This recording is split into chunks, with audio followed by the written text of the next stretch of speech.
உற்று பார்க்கும் ஆளின் கண்ணில் உள்ளது. பெண்ணுடம்பில் காதல் எங்கு உள்ளது?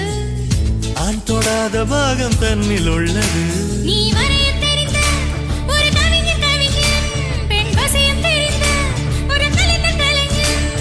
மேகத்தை ஏமாற்றி மண் சேரும் மழை போல மடியோடு விழுந்தாயே வா.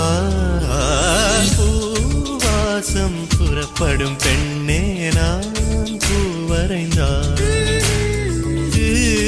வந்து விரல் சுடும் கண்ணே நான் தீவரைந்தான்.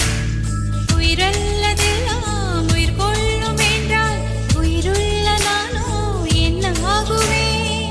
உயிர் வாங்கிடும் ஓவியம் நீ அடி.